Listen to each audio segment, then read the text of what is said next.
welcome back. And we're moving into our final segment this morning as we discuss the launch of a new book by Belizean author Jeremy Enriquez. We have Jeremy on set with us. And we also have his publisher, Judy Lumb, from Producciones de la Hamaca. All right, correct. Good morning. Thank you for being here. Thank you for having us, Marlene and Isani. All right, very exciting time. You're about to launch your book tomorrow. And it is called To Educate a Nation, an autobiography of Andres P. and Jane V. Now, tell us about the book. Well, the book is a result of years of accumulation of my grandparents' diary. They kept writings between, my grandfather taught between 1907 and earlier actually as a pupil teacher to 1950, but 1907 was when he started to be a principal for different schools. So he talked about these years when he was opening the school in San Antonio, and then my grandmother accompanied him to many of these very remote areas. So if you could imagine Belize in 1900, early 1900s to 1950, where there were no roads, they have to trek through forests to reach these very remote locations. What is fascinating about the book is not just my grandfather's writing about the experience, but we have never heard in many of the historical discourse the things that women go through. And for my grandmother to write her experience, I found very fascinating. Adjusting to life in these villages, walking with my grandfather through the forest, struggling to adjust to new cultures as they taught in San Antonio, in El Cayo, at the time San Ignacio, in Progreso, Enriquez, Barranco, and different other communities. And so while she just went up to Standard 6, she wrote and she wrote and she wrote.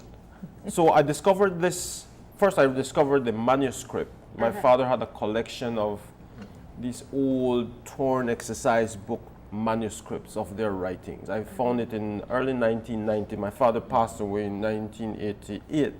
I was studying abroad. I came back. I rummaged through his collections, and I found these writings very fascinating as I went through. So it's weathered. In fact, the book doesn't have everything. We've lost some of it. I wish it wasn't weathered. And so I've discovered some of these writings, and I didn't know what to do with it actually. So a friend of mine, Miss Pauline Williams Sylvester, who works in Belmopan right now, she decided, well, let me just type it up for you. Let me just digitize it. In those days, we hardly had computers. She had, and she just was very excited, and she typed that up. And then I stored it again. I said, well, okay, I have it typed up. Because I wanted to do more with the book. I wanted to do some research first and put it in context. Were these the authentic writings of your grandparents, or was it your father's first attempt at collecting all of them? My grandfather's writing was his authentic writing. My grandmother's one was in pencil. I still have those. And my father was attempting to write it over in pen and just, do some editing. And so I took those writings and then advanced it, and that is how we have the book. I think one of the experiences when you speak with older persons, particularly those from down south who are members of the Garifuna community, is in a sense they brought education to the south in an evangelical kind of way, to use the term loosely, going from one community to another, bringing education along with them. You find that, for instance, people in, like you said, Krikesarko, people in remote areas, Halakte, you hear older persons say, well, I used to ride my bike all the way there at the end of every month to do classes and what have you, ride down back to Punta Gorda town to collect their salary at the end of the month. But it's the fact that you didn't have the infrastructure the way it is now, where you have access to roads going back there. And the fact that they also had to really interact with people from either the Maya background, the Hispanic background if it's up north, and what have you. One of the things that I've always pondered about is, while the older generation accepts and acknowledges the role that the Garinagu have played in education, perhaps the younger generation may not be as aware or as knowledgeable about this kind of work, this kind of evangelization in terms of bringing education to the masses. When you look at what you've read from your grandparents' account, do they speak to some of these experiences? Of course. The teachers in those days, we have to, if I could go back a little bit and then I'll take you forward.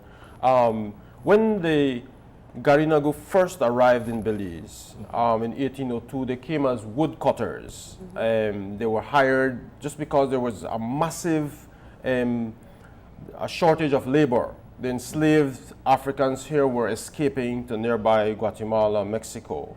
And so the woodcutters, the British woodcutters, they found that there was a shortage of labor, so they had to import. And by importing the Garifuna, 150 of them in 1802, they deployed them south. So they wanted also to expand their reach in the territory. At that time, the limit for cutting mahogany was the Sibun River. And so with the importation of Garifuna laborers, they were able to move further south. It was in that backdrop, with this importation of labor and more labor demand, that the Garifuna people started to settle in south. They were not allowed to settle in Belize town at the time, but south of what was then the border, if I may use that term. The church at the time saw that there was this group of nominal Catholics there was no evangelization going on. So they moved in and followed and started to establish the church first in southern Belize. And in that situation, so you had Garifuna as free people. They trained the Garifuna men to be teachers and to carry out the work of the church in the remotest parts of Belize. So from south to north, all the rural communities were headed by Garifuna teachers. The schools in these communities were headed by Garifuna teachers. And let's not simplify how giant of a task that was. I mean, it was this, I would imagine, is a Belizean history book, and almost looking at the history of two things: how the South started to get educated, and also the infiltration of the Catholic Church into these areas as well. So the church moves into the South, and I want you to tell me where your family involvement starts. The church moves into the South. They train Garifuna men to be teachers, and these Garifuna men go into Mayan communities, because the South, we know, is where we have a concentration of Mayans living in Belize.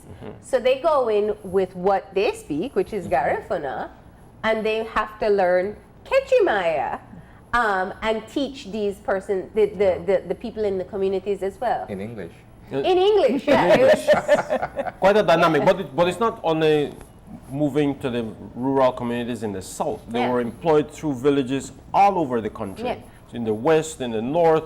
In fact, they were among the first teachers in Corozal, Orange Walk districts, Cayo, moving all over. So as they moved, they had to learn Spanish, they learned Quechua, they learned Mopan, they learned the language of the community, speaking with the expert as those in the community. So we have examples like Mr. Sebastian Cayetano, who would say, I speak 5 languages in every, and I think, perhaps I used to think that should have been one of the criteria for further nation building. If you want to be a leader in a country, you should have known widespread what are the cultures and multilingual.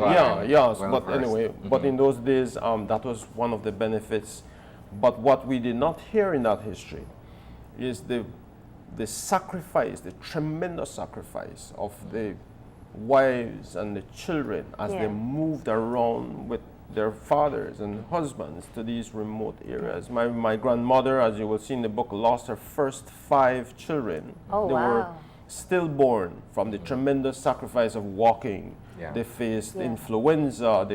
There's even the sacrifice of having the children walk for miles through the forest to reach these areas. And that is the kind of history that we need to understand as part of Belizean history and within our schools. It's, I think it is an opportunity for us to be able to look very solidly at what has gone on in the building of this nation. Our history tends to be city-centric, and we're not seeing what is happening. And I'm glad that Producciones de la Hamaca was able to, otherwise this book was just there. I was contacting publishers abroad, and everybody said, well, it sounds good, but you got to fictionalize it, and then we're going to do something else. So and that's why I wanted to get Judy in here to talk about what your reaction was when Jeremy approached you about the book.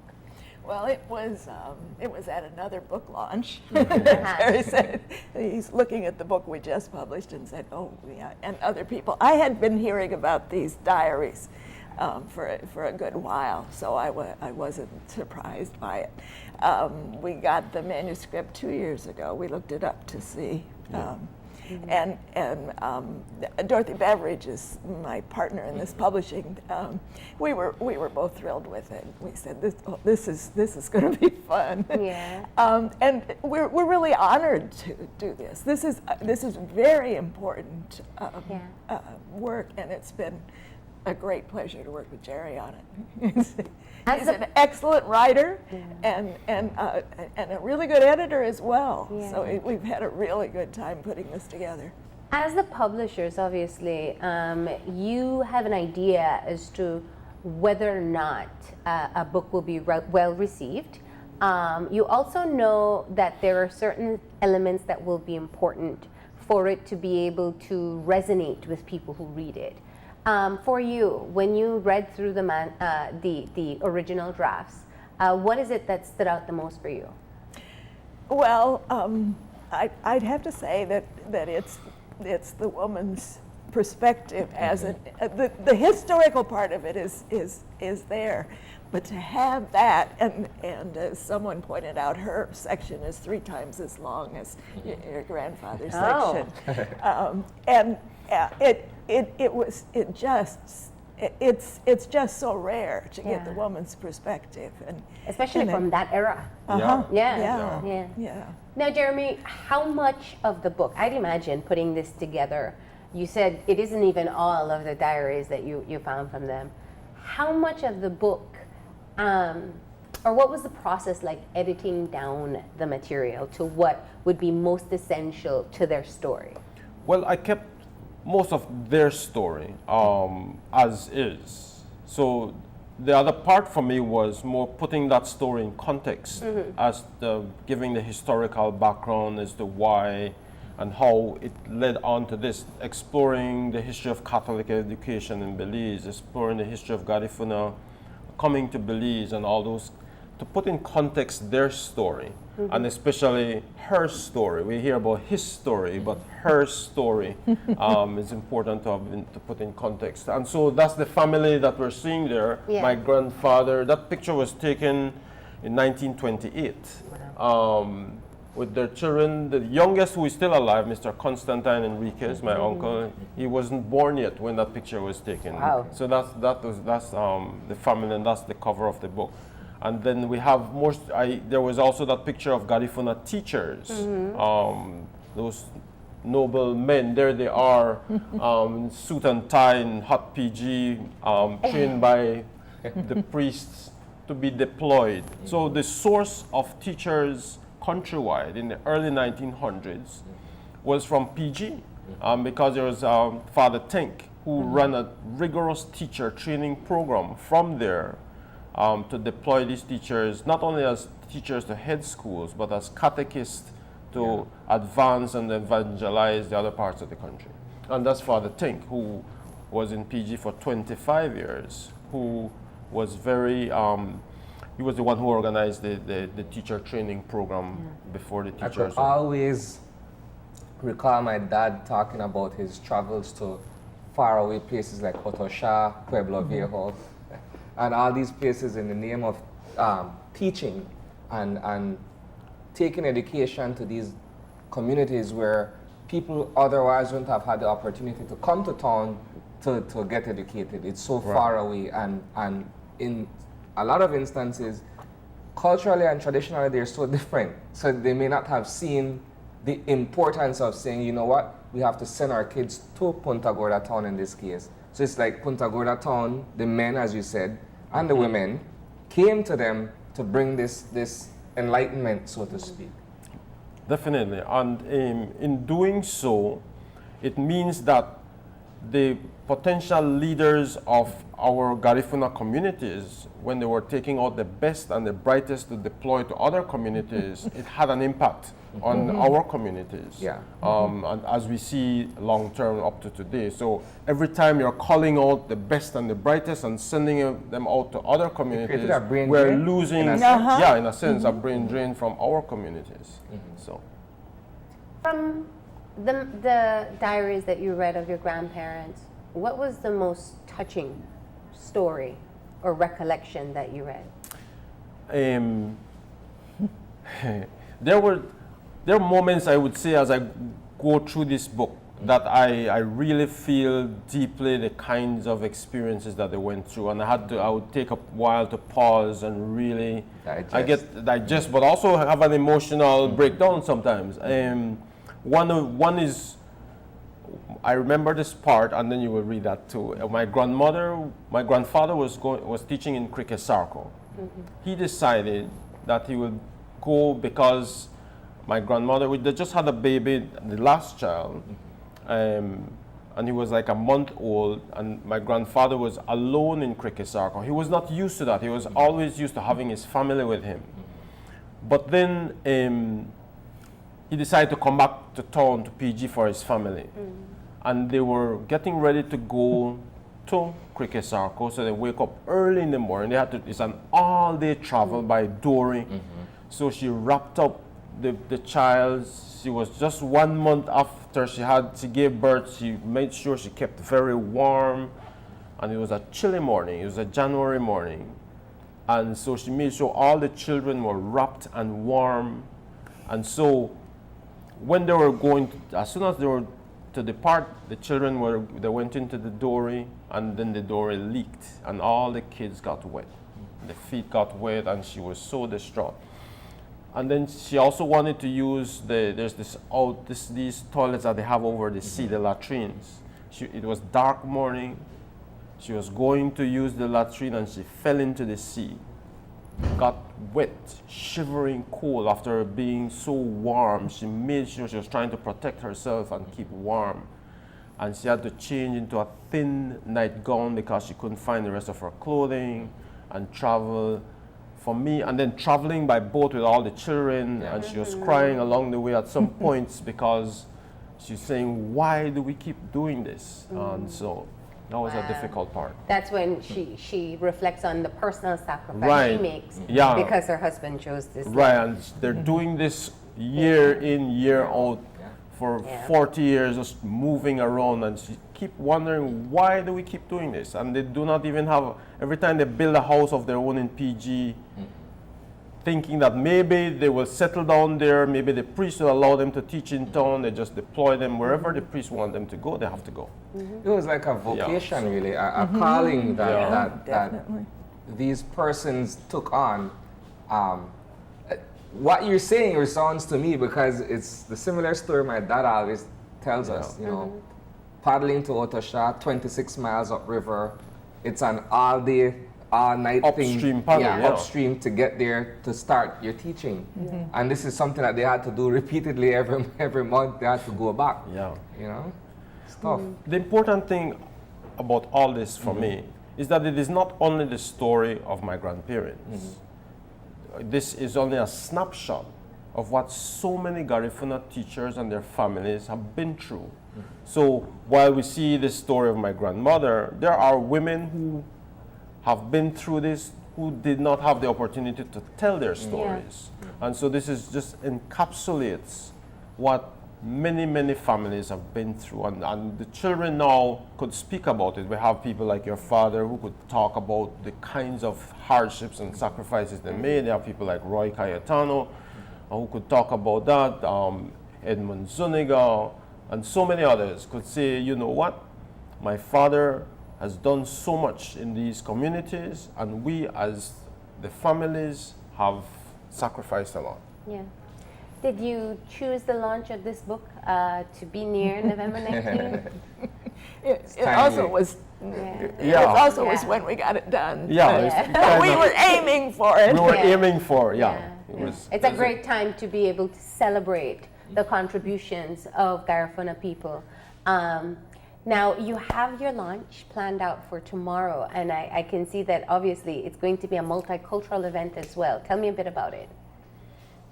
Come to talk about it. Well, we can talk about the program. Yeah.